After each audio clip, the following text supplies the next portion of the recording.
Well, Fox Carolina is committed to you, and that's why we are going in depth tonight. As COVID cases are surging across the country and right here in our area, the more transmissible, the stronger the Delta variant becomes, more dominant. And some employers are requiring their employees to get the COVID-19 vaccine to either be able to return to work or stay employed.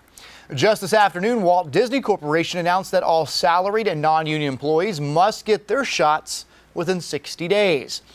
So this is causing a lot of people to ask, can employers really mandate the COVID-19 vaccine for their employees, as we are seeing? We've seen Self-Regional over in Greenwood County do this. Matt Kaufax spoke with a labor and employment law expert to help answer this and got reaction from upstate neighbors. So Matt, what did you learn? Because I know a lot of people are looking for an answer here.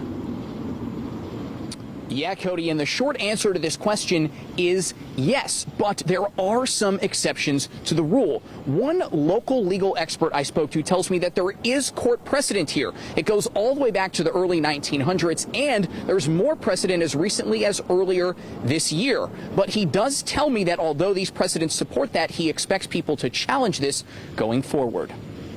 Larry Stouffer says he's not sure what he'd do if his employer required him to get a vaccine. I don't know, it'd be something I have to think about, because that's a big decision. Already, the wave has begun, starting with one of the world's largest employers, Walt Disney Corporation. Employees of Disney now have 60 days to get the vaccine or risk being terminated. I think it depends on the industry, I think like healthcare, I can understand that, Upstate Attorney John Reckenbile says no matter how you feel, the law is clear. I think that employers in South Carolina are going to have the ability to say to their employees, we believe that it is a public health threat to our internal employment arena, and we want everybody to be vaccinated. This is an issue that came to a head in the courts as recently as June of this year, where a federal judge in Texas ruled in favor of a hospital requiring employees to get the COVID-19 vaccine. The legal fight is going to be, do you have a right to employment,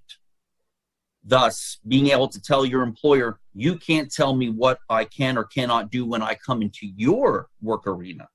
That's a loser argument every single day of the week. The judge ruled that a hospital employee who felt she was coerced and forced into getting the vaccine was wrong, saying the hospital was a private employer, not the government, and that if an employee refuses to get a vaccine, they can simply work somewhere else where it isn't required. Federal judge in Texas talks about that the employer has the right to control the environment in which the employees operate. The lawsuit goes on to say that, like in most cases, if a worker refuses an assignment, they can be fired. Reckenbile says this is just the most recent example in a long history of precedent that requires vaccines for things like travel, schooling, and more. Could we see people walking away from the workplace because of this? Could we see people bringing civil cases because of this? It's inevitable, but I think that those cases will be shot down, just like the case in Texas, where it's just that you don't have any ability to say that you're being forced by your employer. You always have the right to go work somewhere else.